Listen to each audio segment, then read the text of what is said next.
గారు doctor PV Reddy గారు శ్రీనివాస్ గారు తెలంగాణ సీఎం రేవంత్ రెడ్డి గారు నిన్న సెక్రటేరియట్లో మాట్లాడారు మీడియాతో.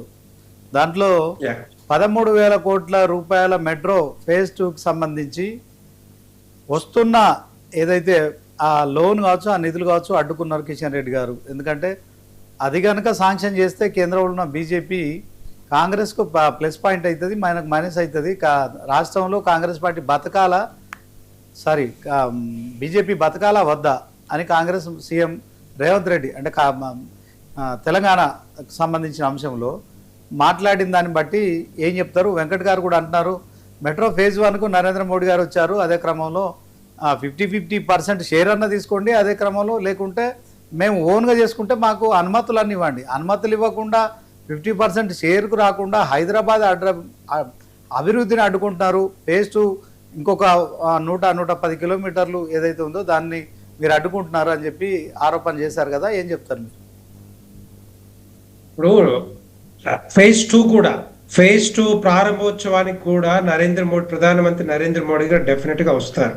ఫేజ్ 1కి వచ్చినట్టుగానే ఫేజ్ 1కి ఇచ్చినట్టుగానే 1,000 కోట్ల నిధులు కేంద్ర ప్రభుత్వం నుంచి డెఫినెట్ గా తెలంగాణ రాష్ట్రానికి వస్తా ఉన్నాయి. దానికి ఆమోదం తెలిపాయి ఆల్రెడీ. వీరు మేం చెప్పేది కాదు, ముఖ్యమంత్రి రేవంత్ రెడ్డి గారు చెప్పారు. మొన్న ఏవైతే అర్బన్ అఫైర్స్ మినిస్టర్ ని మనోహర్ లాల్ ఖట్టర్ కలిసినప్పుడు క్లియర్ గా ఈ 50% మేము ఖర్చు పెడతా ఉన్నాం, మెట్రో ఫేజ్ హైదరాబాద్ లో వస్తా ఉంది అని చెప్పి క్లియర్ గా క్లారిటీ ఉంది దాని మీద. రెండో పాయింట్, ఎందుకంటే మనం వెళ్ళినప్పుడు వీళ్ళు కలిశారు, దాంట్లో 50% నిధులు కేంద్ర ప్రభుత్వం నుంచి వస్తాయి. కాకపోతే వీళ్ళు డిపిఆర్ ఇప్పుడు 2.5 సంవత్సరాలుగా అదే డిపిఆర్ మీద కసరత్తు చేసి రీసెంట్ గా సబ్మిట్ చేశారు. ఆ టెక్నికల్ గా వాళ్ళంతా అనలైజ్ చేస్తా ఉన్నారు.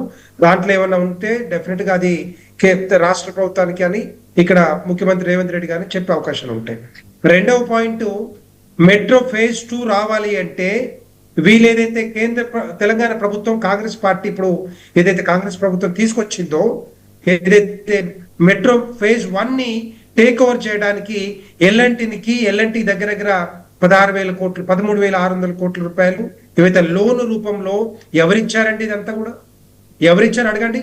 13,600 కోట్ల రూపాయలు పూచిగా ఏది మీడియేటర్ గా మధ్యవర్తిత్వం వహించి మరి IRFC Indian railway finance corporation ఇప్పించలేదా?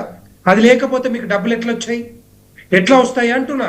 ఒకవేళ నిజంగానే ఐఆర్ఎఫ్సికి వచ్చినాయి అనుకోండి, జపాన్ కంపెనీ నుంచి, జపాన్ ప్రభుత్వం నుంచి వచ్చిన తర్వాత మీరు చేయాల్సిన పని ఏంటి? టెక్నికల్ ఫార్మాలిటీస్ కానీ ఫైనాన్షియల్ ఫార్మాలిటీస్ కానీ అవన్నీ కూడా ప్రొసీజర్ మొత్తం కూడా ఫాలో అయినప్పుడే కదా అవన్నీ కూడా డిస్పర్స్ అయ్యేది తెలంగాణ ప్రభుత్వానికి. అవి కాకుండా మీరు ఏం చేయకుండానే మాకు డబ్బులు రాలేదు, లేకపోతే మా కేంద్ర మంత్రి వాళ్ళు కిషన్ రెడ్డి గారు అడ్డుకున్నారు, లేకపోతే భారతీయ జనతా పార్టీ అడ్డుకుంటుంది అంటే ఎట్లా నాకు అర్థం కాదు. దానికి దీనికి ఏ లింకు? ఇప్పించేది కేంద్ర ప్రభుత్వం. ఐఆర్ఎఫ్సి ఎవరి చేతిలో ఉంది? కేంద్ర ప్రభుత్వం చేతులు కదా. రైల్వే ఫైనాన్స్ కార్పొరేషన్ అది. 13,600 కోట్లు నీకు ఎవరు సూచిస్తున్నాడు? నేను రేవంత్ రెడ్డి సూచిస్తారా, లేకపోతే కాంగ్రెస్ పార్టీని సూచిస్తారా, లేకపోతే ఇంకోరు సూచిస్తారా? మేము ఉన్నాం కాబట్టే ఇప్పిస్తున్నాం కదా. కేంద్ర మంత్రి వర్యులు కిషన్ రెడ్డి ఉన్నారు కాబట్టి, కిషన్ రెడ్డి గారు ఉన్నారు కాబట్టి ఈ రోజు అవి ఇప్పిస్తా ఉన్నారు. మీరు వారి మీద ఏదో వారి మీద బురజల్లి ఏది బట్ట కాల్చి మీదేసినట్టుగా బురదజల్లే ప్రయత్నం చేస్తే ఎట్లా నాకు అర్థం కాదు. ఈ రోజు కాకపోతే రేపు వస్తాయి డెఫినెట్ గా. మీ తొందర ఏంటి? మీరు చేయాల్సిన పని ఏంటి? ప్రొసీజర్ ఎందుకు కంప్లీట్ చేయాలి ఇప్పటిదాకా? నిన్న లాస్ట్ డేట్, ఆ లాస్ట్ డేట్ లోపల మీరు చేయాల్సిన అవసరం ఉండే. మీరు ఎందుకు చేయలేకపోయినారు? టేక్ ఓవర్ చేసే క్రమంలో చాలా ఫార్మాలిటీస్ ఉంటాయి, మనకు తెలుసు. ఒక చిన్న లోన్ తీసుకోవాలంటేనే బ్యాంకు నుంచి 100 రకాల డాక్యుమెంటేషన్ ప్రాసెస్ ఉంటుంది. అవన్నీ కూడా కంప్లీట్ చేయాల్సింది ఎవరు? ఈ తెలంగాణ ప్రభుత్వం కాదా? కాంగ్రెస్ ప్రభుత్వం కాదా?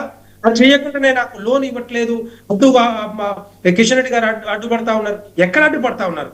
కిషన్ రెడ్డి గారు అడ్డుపడడం కాదు, మీరు అడ్డుపడతా ఉన్నారు.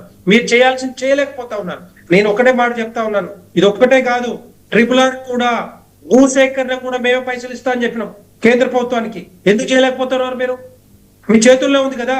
భూసేకరణ చేయాల్సింది ఎవరు? కేంద్ర ప్రభుత్వం కాదు, అది రాష్ట్ర ప్రభుత్వం చేయాల్సింది. ఎందుకు చేయలేకపోతుంది? 2.5 సంవత్సరాలుగా పైసలు మేమిస్తా అని చెప్పినాం, డబ్బులు మేమిస్తా అని చెప్పినాం. కారిడార్ మొత్తం